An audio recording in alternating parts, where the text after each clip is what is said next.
Hello नमस्कार दोस्तों। तो स्वागत है आपके अपने यूट्यूब चैनल वास्तु की क्लास में। तो आज हम पढ़ने वाले हैं बौद्ध धर्म। बौद्ध धर्म में जितने भी आज तक के रेलवे ने जो प्रश्न पूछे हुए हैं उन सभी प्रश्नों को हम एक थ्योरी के हिसाब से पढ़ने वाले हैं ताकि हमें याद करने में आसानी रह सके। तो हम सबसे पहले देखेंगे इसमें जो बौद्ध धर्म के जो संस्थापक हैं वो कौन हैं। जो बौद्ध धर्म के संस्थापक हैं वो है अपने गौतम बुद्ध। और गौतम बुद्ध को ही लाइट ऑफ एशिया मतलब एशिया का ज्योतिपुंज बोलते हैं। ये प्रश्न आपके रेलवे में पूछा हुआ प्रश्न है कि जो संस्थापक है गौतम बौद्ध धर्म के वो कौन है, गौतम बुद्ध। और गौतम बुद्ध के बारे में भी पूछा हुआ है कि लाइट ऑफ एशिया या फिर एशिया का ज्योतिपुंज किसे कहते हैं। ठीक है, तो आपको पता होना चाहिए कि लाइट ऑफ एशिया बोलते हैं गौतम बुद्ध को। अगला है अपना गौतम बुद्ध का जो जन्म से भी प्रश्न पूछा जाता है। तो आपको ये डेट जरूर पता होनी चाहिए दोनों, जन्म की और मरण की। ठीक है, तो जन्म हुआ था इनका 563 ईसा पूर्व में लुम्बिनी में। कहाँ पर? लुम्बिनी, जो कि कपिलवस्तु के पास में है। इनकी मृत्यु से भी प्रश्न बनता है कि मृत्यु को क्या बोलते हैं। तो इनकी जो मृत्यु है उसको बोलते हैं महापरिनिर्वाण। क्या बोलते हैं? महापरिनिर्वाण इनकी मृत्यु को बोलते हैं। और इनकी मृत्यु हुई थी 463 ईसा पूर्व। कहाँ पर? कुशीनगर यूपी में। इनके जो गौतम बुद्ध हैं उनके जो बचपन का नाम है वो है सिद्धार्थ। क्या है? सिद्धार्थ। इनके जो पिता हैं उनका नाम है सिद्धोधन और माता है इनका नाम है महामाया। ठीक है, और जो इनका लालन पालन किया था, ठीक है, क्या किया था? लालन पालन, जिनको पाल पोस के बड़ा किया था वो थी प्रजापति गौतमी, इनकी सौतेली माँ। क्योंकि जो माता थी वो तो 7वें दिन ही खत्म हो गई थी, मर गई थी। ठीक है, इनकी मृत्यु हो गई थी महामाया की। उसके बाद गौतम बुद्ध का जो पालन पोषण किया था वो किया था प्रजापति गौतमी ने। ये प्रश्न आपके पूछा हुआ प्रश्न है। ठीक है, और इनके पुत्र के बारे में बहुत बार पूछता है। इनके पुत्र का नाम है राहुल और इनकी पत्नी है उनका नाम है यशोधरा। ठीक है, जो गौतम बुद्ध की पत्नी है उनका नाम है यशोधरा और पुत्र का नाम राहुल। अब आता है गृह त्याग। ठीक, पहली बात तो आपको ये पता होना चाहिए था गृह त्याग को क्या कहते हैं। तो गृह त्याग को बोलते हैं इनके महाभिनिष्क्रमण। ठीक है, ये आपके पूछा हुआ प्रश्न है कि गृह त्याग को जो गौतम बुद्ध हैं उनके गृह त्याग को क्या बोलते हैं? महाभिनिष्क्रमण। ठीक है, जो 29 वर्ष की आयु में किया था। इनके जो पहले गुरु हैं, ठीक है, इनके पहले गुरु हैं उनका नाम है अलार कलाम। अलार कलाम से ही इन्होंने सांख्य दर्शन की शिक्षा ली थी। कौन है पहले गुरु? ये प्रश्न पूछता है कि इनके जो पहले गुरु हैं वो कौन है? अलार कलाम। ठीक है, और इनसे ही इन्होंने सांख्य दर्शन की शिक्षा ली थी। आगे आते हैं, यह है ज्ञान प्राप्त। ठीक है, ज्ञान प्राप्त कहाँ हुआ था गौतम बुद्ध को? तो आपको पता होना चाहिए ज्ञान जो प्राप्त हुआ था ये हुआ था बोध गया बिहार में।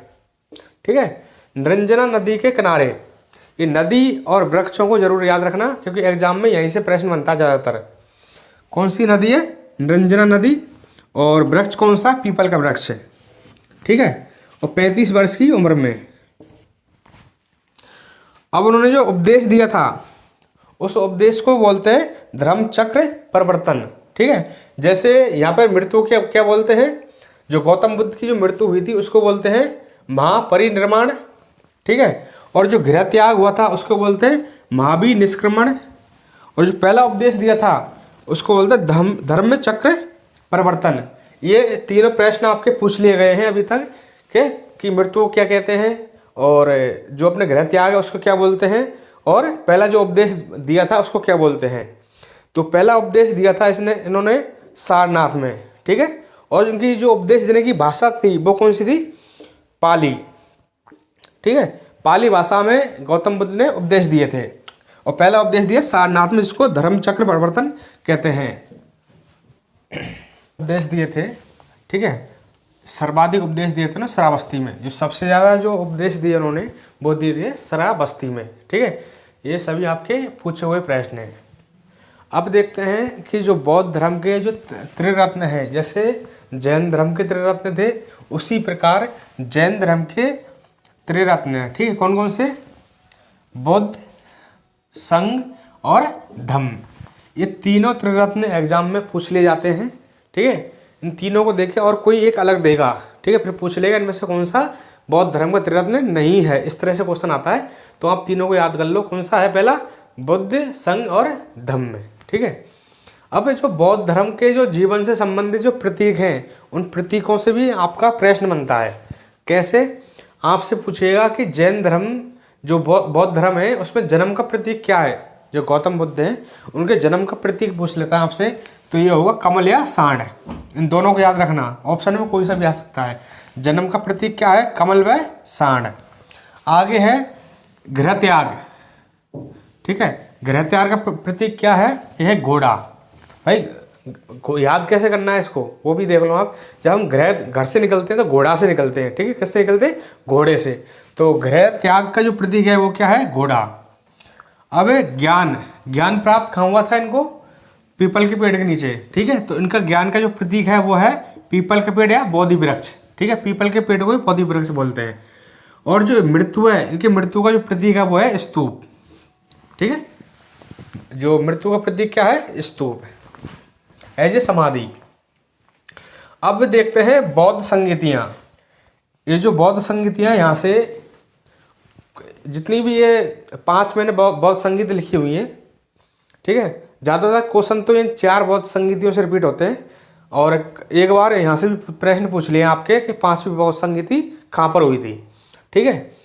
तो आपको इसमें देखना है स्थान और राजा और अध्यक्ष। बौद्ध संगीतियों में आपको 3 चीज़ याद करनी है। एक तो स्थान याद करना है, दूसरे राजा और तीसरा अध्यक्ष, ठीक है।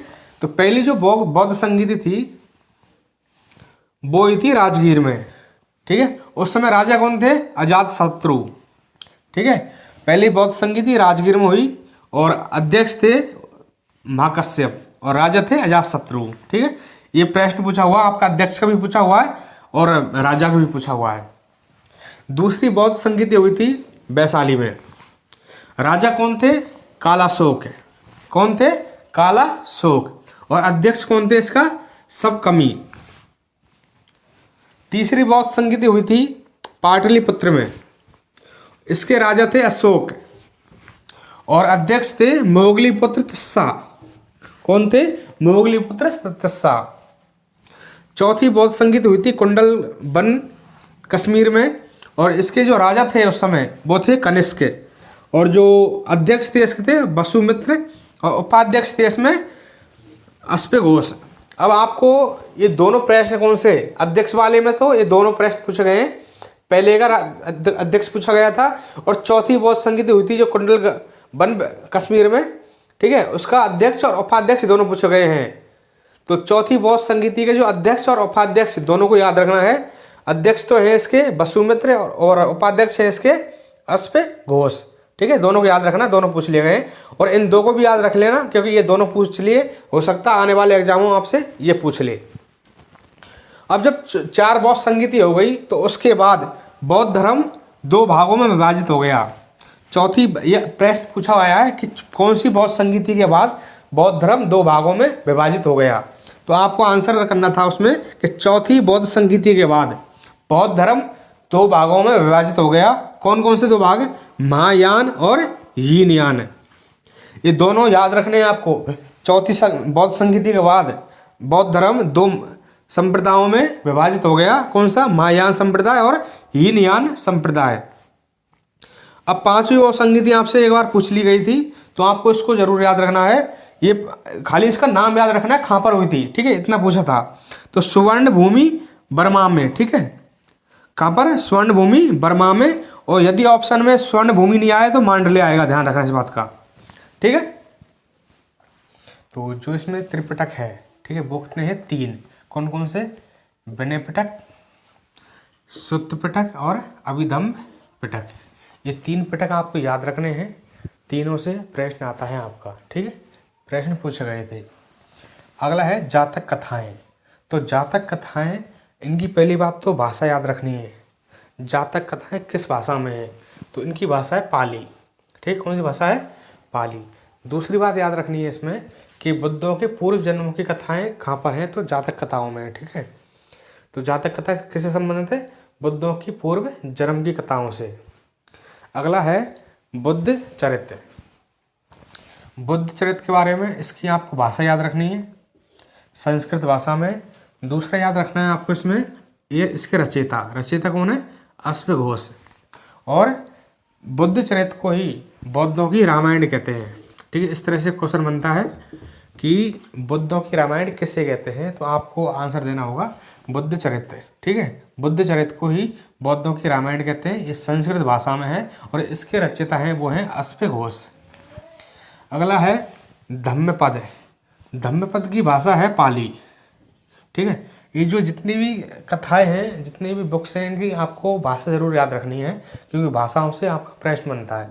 ठीक है, प्रश्न पूछा जाता है। तो धम्मपद की जो भाषा है वो है पाली, और धम्मपद को बौद्धों की गीता कहते हैं। क्या कहते हैं? बौद्धों की गीता। किसको? धम्मपद को। अगला है अपना मलिंद पन्नो। यह एक बौद्ध ग्रंथ है, याद रखना, मलिंद पन्नो एक बौद्ध ग्रंथ है।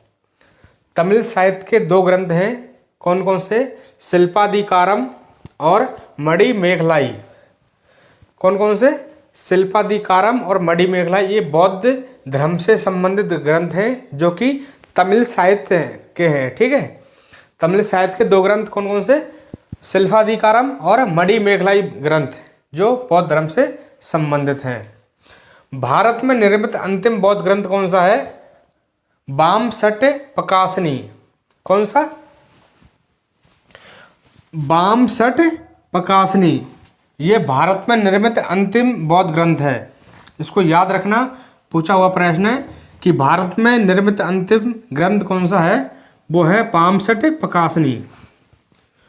बौद्धों के अनुसार गौतम बुद्ध का अगला अवतार कौन सा है? यह है मैत्रेय। याद रखना, बौद्धों के अनुसार गौतम बुद्ध का अगला अवतार है मैत्रेय। 16 महाजनपदों का वर्णन आपको अंगुत्तर निकाय में मिलेगा। ठीक, कौन से निकाय में? अंगुत्तर निकाय, जो कि बौद्ध धर्म से संबंधित है। ठीक है, सांची का स्तूप।